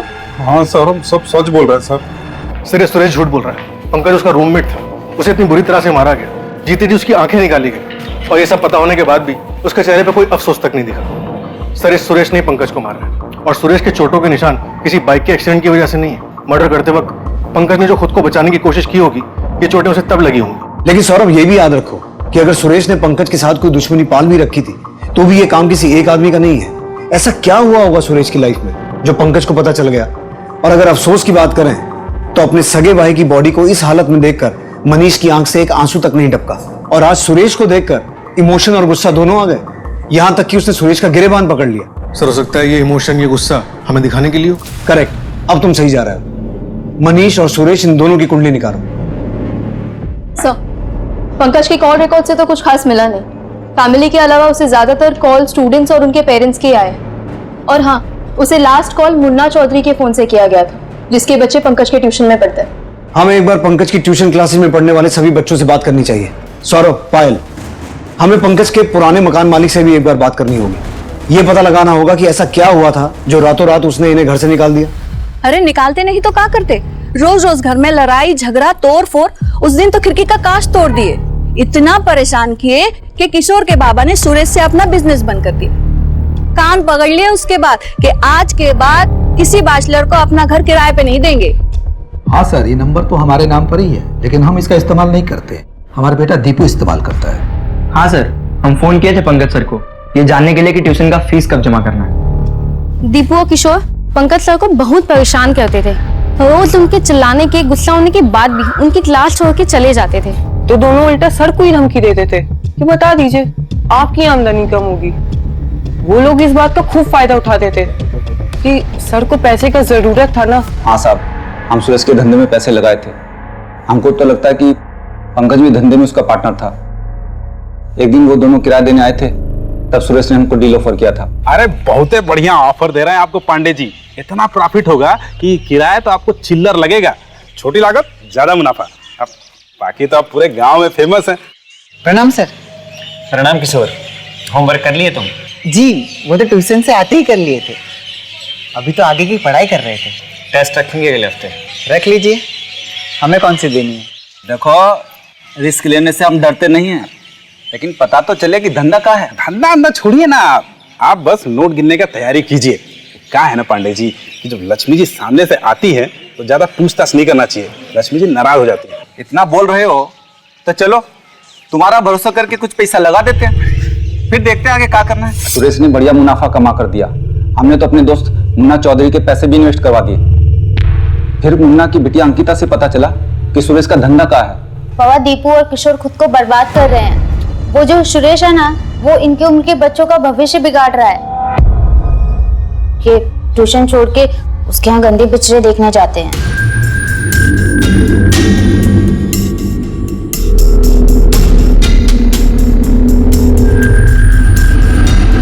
और सुरेश, कुछ नया वया लाए हो मार्केट में या फिर वही पुराने वाले से खेल रहे हो? बेटा आज खेल भी नया है और पैसा भी, मालो लाए हो कि नहीं? छुट्टे रखो सुरेश भैया, मजे करो। पढ़ाई लिखाई पे तो तुम्हारा दिमाग लगता नहीं, फालतू चीज में तुम्हारा दिमाग बहुत तेज चलता है। फालतू चीज में जब हमें पता चला कि सुरेश हमारे ही पैसे से हमारे बच्चे का जीवन बर्बाद करने का धंधा कर रहा है, तो हमने बिजनेस से हाथ खींच लिए और उसे घर से बाहर निकाल दिया।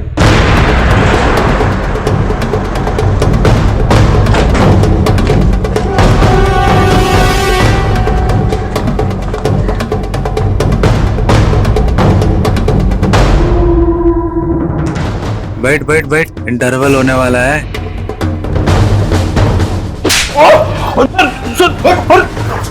ऐसे हमारी फिल्म बनाता नहीं तो सर बता रहे, सब बता रहे, हम लड़का लोग के स्कूल के बाहर वो ब्लू फिल्म पार्लर चलाते हैं। पंकज को तेरे इस बिजनेस के बारे में पता था? सर अब कुछ नहीं किया सर, हम सच कह रहे हैं सर। जो पूछा है उसका जवाब दे। पंकज को तेरे इस बिजनेस के बारे में पता था? हाँ सर पता था। पैसे का जरूरत तो तुमको है, और हम जो बिजनेस बता रहे हैं ना तुमको, उसमें कम लागत है और बढ़िया मुनाफा है। इसलिए कह रहे हैं थोड़ा सा पैसा मिलाओ और नोट छापो, और उसके बाद वो जो तुम्हारा कामचोर भाई है उसका कोनो टेंशन लेने का जरूरत नहीं पड़ेगा, और अपना जिंदगी अपना मर्जी से जियोगे तुम। तूने उसे डील समझाई और उसने तुझे धमकी दी कि तेरे अवैध धंधे के बारे में पुलिस में रिपोर्ट कर देगा। हम जानते हैं सुरेश, पिछले 12 साल में 12 धंधे कर चुका है, सब में लॉस हुआ है तुझे। यह अकेला बिजनेस था जिसमें तुझे फायदा हुआ, जो पंकज की वजह से खतरे में था। इसीलिए तूने पंकज का मर्डर किया और उसे सबक सिखाने के लिए जीते जी उसकी आंखें निकाली। और हमें पता है यह काम तूने अकेले नहीं किया, कोई शामिल था तेरे साथ। बोल कौन था वो? बोल। नहीं सर, ऐसा कुछ नहीं हुआ था सर, कौन धमकियों के दिया था वो हमको। सौरभ, पंकज को पैसों की जरूरत तो थी, हो सकता है उसने इन्वेस्ट किया हो और बाद में बिजनेस की किसी बात को लेकर झगड़ा हो गया हो। पंकज की बैंक डिटेल्स चेक करो, अगर प्रॉफिट हुआ होगा तो सामने आ जाएगा, और हो सकता है उससे पंकज के मर्डर का सच भी सामने आ जाए।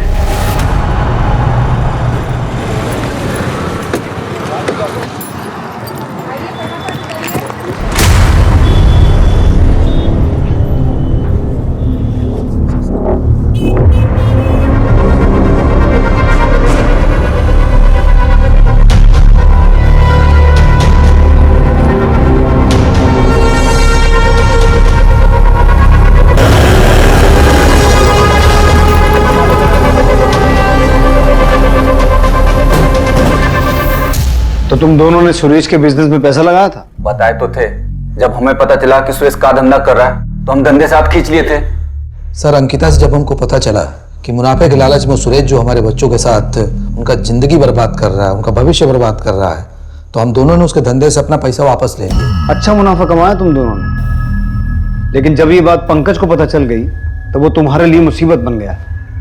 इसलिए तुम दोनों ने सुरेश के साथ मिलकर उसे रास्ते से हटा दिया। पर पंकज ऐसा क्या जानता था, क्या देखा उसने जो तुम लोगों ने उसकी आंखें निकाल ली, वो भी उसके जिंदा रहते? नहीं साहब, हम ऐसा कुछ नहीं किए। नहीं सर, ऐसा कुछ नहीं हुआ। हो सकता है कि ये लोग अपने लिए कोई खास फिल्म बना रहे हो, और वो खास फिल्म बनाते हुए पंकज ने देख लिया, और इसीलिए इन लोगों ने पंकज की आंखें निकलवा ली। कहाँ चल रहा है? पुलिस वाले होंगे आप, हम भी कोई फालतू आदमी नहीं है। देखिए सर, बिना वजह हम लोग को उलझाइए मत, नहीं तो जो आपका वर्दी है ना वो खतरे में पड़ जाएगा। तो भी ठीक, अब जब वर्दी खतरे में पड़ ही जाएगा तो क्यों ना तुम लोगों को सबक ही सिखा दे।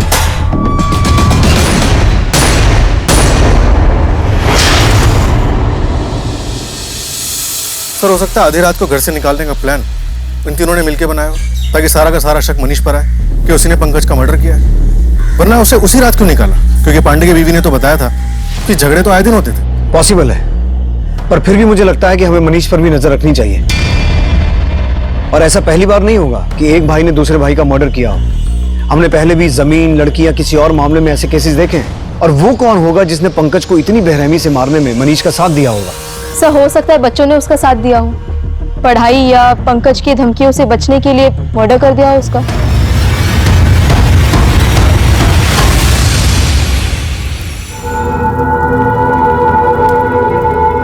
जहां एक तरफ पंकज के घर वाले पंकज की मौत का शोक मना रहे थे, वहीं दूसरी तरफ पंकज के कत्ल के संदिग्ध सुरेश झा, दीपक पांडे और मुन्ना चौधरी बेल पर पुलिस की रिमांड से बाहर आए।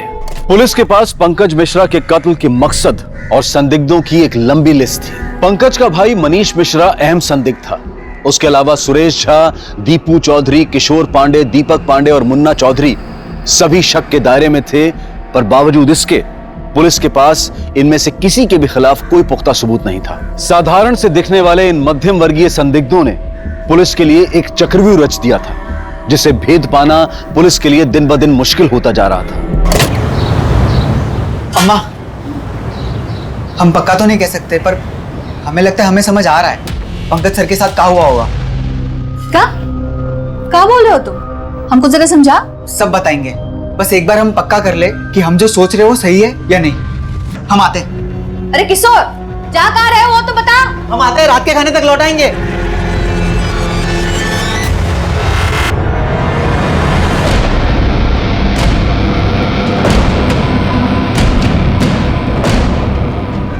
साहब, इतना बोल के किशोर जो घर से निकला लौटा ही नहीं। बोल रहा था पंकज सर के बारे में कुछ जानता है। हमें बहुत डर लग रहा है साहब, पता नहीं हमारा बच्चा कहाँ होगा, किस हाल में होगा। हमारे बच्चे को ढूंढ निकालिए साहब। देखिए, हम पूरी कोशिश करेंगे, जैसे कुछ पता चलेगा आपको इन्फॉर्म करेंगे। साहब, हमारे बच्चे को ढूंढ निकालिए, पता नहीं हमारा बच्चा कहाँ होगा। ये केस तो सॉल्व होने की बजाय उल्टा उलझता जा रहा है। पहले पंकज गायब होता है, उसका मर्डर होता है, फिर किशोर गायब होता है, जिसके पास पंकज के बारे में कुछ इन्फॉर्मेशन थी और जिसके बारे में हम सोच रहे थे कि वो पंकज के मर्डर में इन्वॉल्व हो सकता है। सर, मैंने इंक्वायरी की है। ये बात सच है कि किशोर और दीपू पंकज को परेशान करते थे, क्लास बंद करते थे, उसे धमकी देते थे, उसका मजाक उड़ाते थे। लेकिन मुझे नहीं लगता कि इस बात की वजह से वो उसका मर्डर कर सकता है। मुझे लगता है हमें पंकज की ट्यूशन क्लासेस के बच्चों से एक बार फिर बात करनी चाहिए। हो सकता है किशोर जो बात अपनी माँ को बताने वाला था वो ट्यूशन क्लासेस के किसी बच्चे को बताई हो। पंकज सर के लिए तो किशोर ने कभी कुछ नहीं कहा, लेकिन हाँ इतना मालूम है कि वो अंकिता को बहुत पसंद करता है। खाली अंकिता को क्या मैडम, वो तो हम पे भी बहुत लाइन मारता है। देख, तुम्हारी भाभी। कौन कहेगा ये स्कूल के बच्चे। आज फिर बैठे हमें ताकने। कॉलेज से आते हैं तो लेट क्या हो गया? तुम ज्यादा उड़ो मत, अपने काम से काम रखो। अरे तुमको निहारना ही तो काम है हमारा। ट्यूशन भी हम तुम्हें देखने ही तो आते हैं, पर वो साला चिरकुट है ना, वो चिल्लाता बहुत है। इसलिए हम आइडिया लगाए कि अब से हम तुम्हारे कॉलेज के बाहर आएंगे तुम्हें देखने के लिए। हमारे छोटे भाई के दोस्त ना होते ना तो ऐसा थप्पड़ मारते ना कि यहीं फफल जाते। किशोर तुम्हारा बेस्ट फ्रेंड है ना? हाँ, एकदम जिगरी।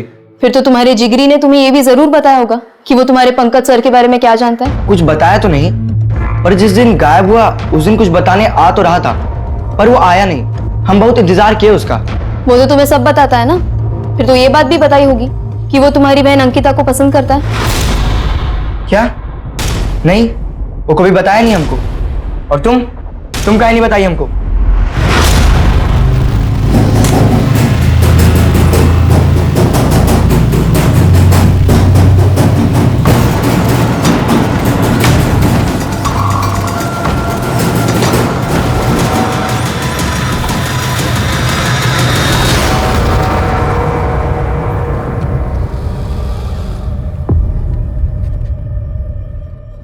चोर चोर पकड़ो पकड़ो इसे, पकड़ो। अबे तुम तो वही हो, तुम्ही से हम बाइक खरीदे और तुम ही हमारी बाइक चुरा रहे हो। चलो तुम थाने चलो। अब बताते हैं सर। साहब, पहले हम लोग मोटरसाइकिल बेचते हैं, बेचने के जब पैसे मिल जाते हैं तो उसको फिर चुरा लेते हैं, तो दूसरे ग्राहक को बेच देते हैं। इस तरह हम एक ही गाड़ी को ना अलग अलग कई ग्राहकों को बेच देते हैं सर। तेरे अलावा और कौन कौन है इस बाइक चोरी के गैंग में? बोल। तीन लोग हैं सर, शहर में सेकेंड हैंड बाइक बेचकर खुद उसे चोरी करने वाला गैंग हाथ लगा है। इस गैंग के सरगना का पंकज मर्डर केस से कनेक्शन सामने आया है। किसका? ये सर।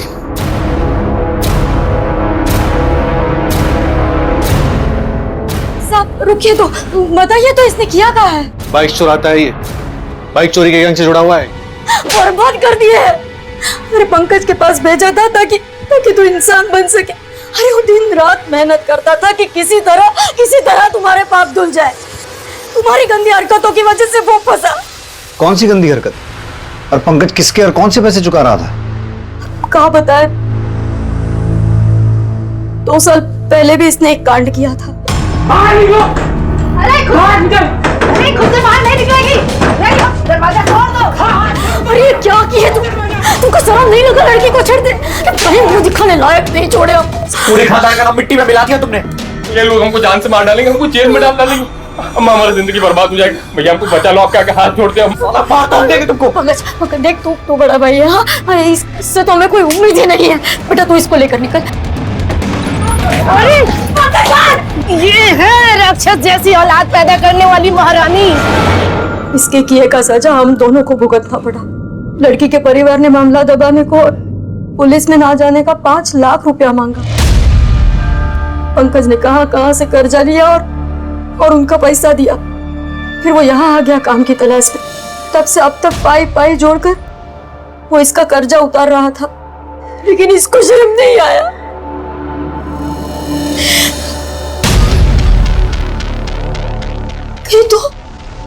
तू तो कुछ गलत नहीं किया ना हमारे पंकज के साथ? नहीं अम्मा, हम लाख बुरे सही, पंकज हमारा बड़ा भाई था। हम उसके साथ ऐसा कुछ करने का सोच भी नहीं सकते। बाइक चोरी का धंधा भी हम इसलिए कि भैया का हाथ बटा सकेंगे। चल, तेरी अच्छाई थाने में चल के देखेंगे। चल। साहब तुम तीनों कब से चोरी कर रहे हो? आप बस वो 1 महीने से साहब। पंकज को तुम्हारी इस बाइक चोरी के बारे में पता चल गया था, इसलिए तुम लोगों ने उसका मर्डर कर दिया। और किशोर को इसलिए मार दिया क्योंकि शायद उससे पता चल गया था कि तुमने पंकज के साथ क्या किया। अब बताओ, किशोर के साथ क्या किया तुमने? उसे भी मार दिया। और मनीष, तू तो किशोर का दोस्त था ना, बच्चे को भी तो अपनी तरह बनाना चाह रहा था। अंकिता को पटाने में उसकी मदद कर रहा था। नहीं साहब, हम तो बस किशोर के मजे लेने जाते थे। वो अंकिता बहुत जोर अड़काती थी उसे। सब हम सच कह रहे हैं, हमने भैया को नहीं मारा और हम ना ये जानते कि किशोर कहाँ गया। सब हमारा गलती इतना सा है बस कि हम किशोर की माँ के साथ अफेयर किए थे। वो हमने नहीं किया था साहब, वो खुद हमारे पास आई थी। हम उन्हीं के घर में किराए से रहते थे ना। जब कोई नहीं होता था तो वो बहाना बनाकर आ जाती थी, तो हम भी थोड़ा। सर, ये तो इस केस में नया ही एंगल जुड़ गया। सर, क्या ऐसा हो सकता है कि पंकज के मर्डर और किशोर के गायब होने के पीछे मनीष और शालिनी का ही अफेयर रीजन हो? सौरभ, हो भी सकता है और नहीं भी हो सकता है। मनीष हमें गुमराह करना चाहता हो, वरना अचानक सामने से आकर खुद अपने अफेयर की बात क्यों बताता? और अगर पांडे को उनके अफेयर की बात पता चल गई थी तो वो पंकज को इतने बुरे तरीके से मारने और अपने खुद के बेटे को गायब करवाने की बजाय मनीष और शालिनी को मारता। खैर, इस एंगल को भी देखते हैं। तुम एक काम करो, पांडे की बीवी शालिनी को बुलाओ, देखते हैं क्या कहती है। सर, हमने सबकी बैंक डिटेल्स चेक की है। एक हैरान कर देने वाली खबर सामने आई है। पंकज ने पहली बार ऑनलाइन शॉपिंग की है, वो भी पूरे 20,000 रुपए की। क्या? पता लगाओ क्या खरीदा उसने।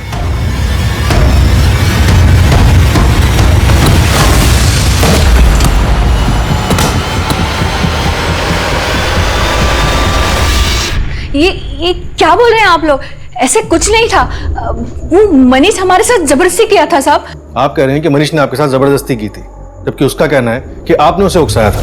मनीष सब बक चुका है। किशोर को आपके और मनीष के अफेयर के बारे में पता चल गया था, इसलिए आप दोनों ने मिलकर उसे अपने रास्ते से हटा दिया। किशोर को कुछ मालूम नहीं था, उल्टा वो तो मनीष को पसंद करता था, उसके जैसे बनने की कोशिश करता था। हमने कुछ नहीं किया साहब, हम काहे मारेंगे? कारण है आपका और मनीष का रिश्ता। प्यार और वासना में फंसकर लोग बड़े से बड़ा जुर्म कर सकते हैं, और ये मैं ऐसे ही नहीं, अपने एक्सपीरियंस से बोल रहा हूं।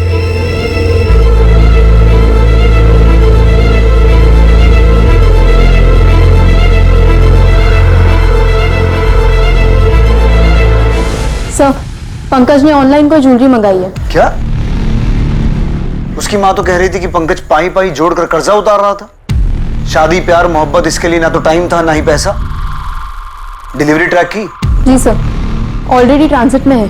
कल सुबह तक उसके घर पे डिलीवरी हो जानी चाहिए। पंकज की माँ को इन्फॉर्म करो, जैसे ही वो पार्सल उनके घर पे आए उसे पुलिस स्टेशन लेकर आए। ये पंकज मिश्रा घर है? जी। आप कौन? मैं उसकी माँ हूँ। उनका पार्सल है, पैसे ऑनलाइन पे हो गया।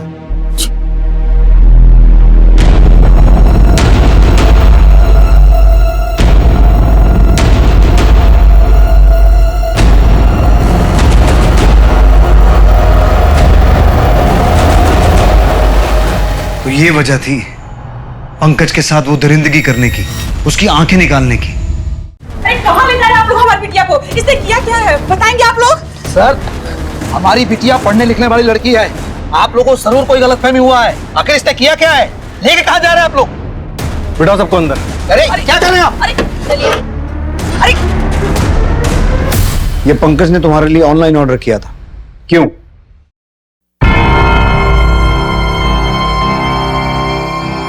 सर, हम दोनों एक दूसरे को बहुत प्यार करते थे। अगले हफ्ते हमारा बर्थडे है। हमारे बर्थडे पे सरप्राइज गिफ्ट देने के लिए खरीदे होंगे। वो हमको एक बार बोले भी थे कि हमारे लिए कुछ खास गिफ्ट खरीदे। इतनी सी बात पूछने के लिए आप पूरे मोहल्ले में हमारा तमाशा बना दिया। अरे इतना बात तो आप वहां पे पूछ सकते थे ना। अब तो आपको पता चल गया कि इसने कुछ नहीं किया। अब तो हम जा सकते हैं ना। चलो अंकिता, बंद कीजिए। और कितना नाटक करेंगे आप लोग? यही लोग मारे हैं पंकज को। ये तीनों मिलके मर्डर किए उनका। हम दोनों एक दूसरे को बहुत प्यार करते थे। हम कहीं मिल नहीं सकते थे, हम कहीं बात नहीं कर सकते थे। इसीलिए हम हर रोज 2 घंटे पहले ट्यूशन चले जाते थे, सबसे पहले।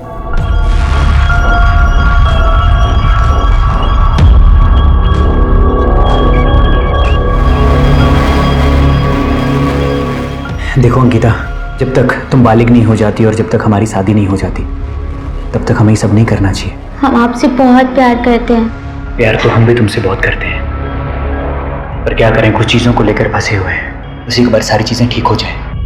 अगर बिना चीज़ें ठीक हुए तुम्हारे घर वालों को हमारे रिश्ते के बारे में पता चल गया तो वो कभी नहीं मानेंगे। जब तक हम नहीं चाहेंगे किसी को कुछ पता नहीं चलेगा।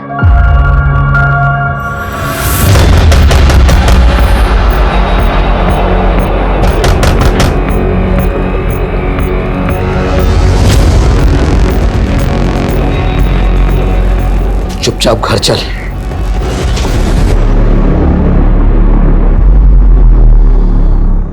बाबा बहुत गुस्से में थे और जब हम सुने तो हम भी सुनने रह गए। उसका हिम्मत कैसे हो हमारी बहन को हाथ लगाने का? पापा हमको बोले कि वो पंकज से मिलना चाहते हैं। ठीक है, रोना धोना बंद कर और उसे बुला मिलने के लिए। या नहीं, बाहर। यहाँ पर आएगा तो 4 लोग बात करेंगे।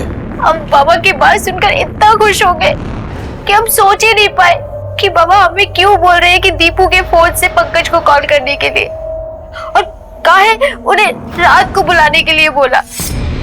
हेलो, तुम्हारे लिए खुशखबरी है। कहाँ खुशखबरी?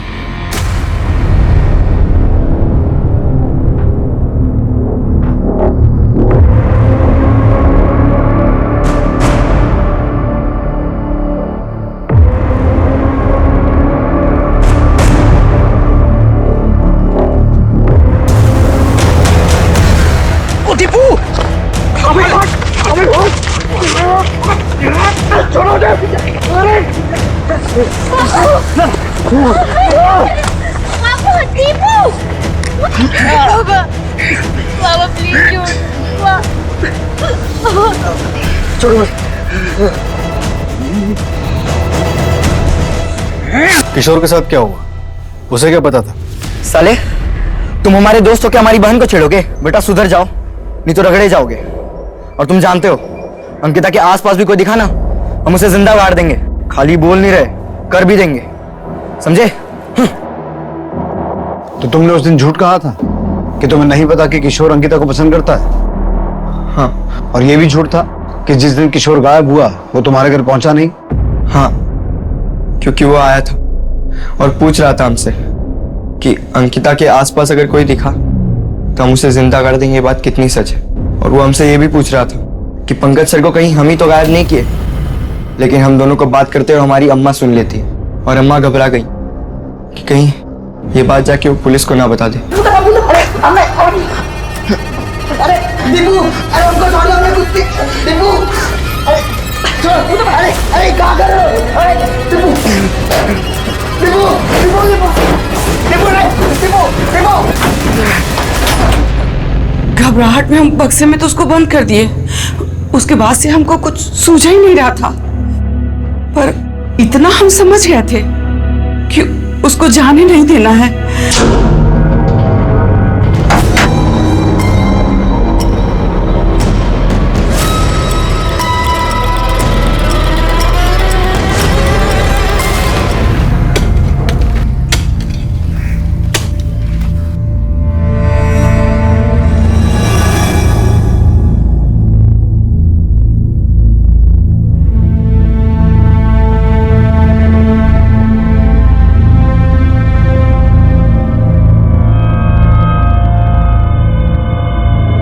पंकज एक पढ़ने लिखने वाला होनहार लड़का अपनी मां की मांग और दबाव के कारण कभी 2 मिनट सुकून के भी नहीं जी पाया।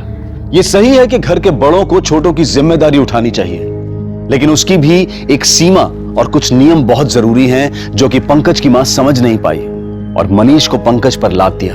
इससे अच्छा तो यह होता कि वो इतना दबाव मनीष पर बनाती जिससे वो खुद अपने जीवन की अहमियत समझता और उसे सफल बनाने की ओर ध्यान देता, बजाय आवारागर्दी और जुर्म की तरफ जाने के। अगर हर फैसला इस कदर सही होता तो हालात अलग होते।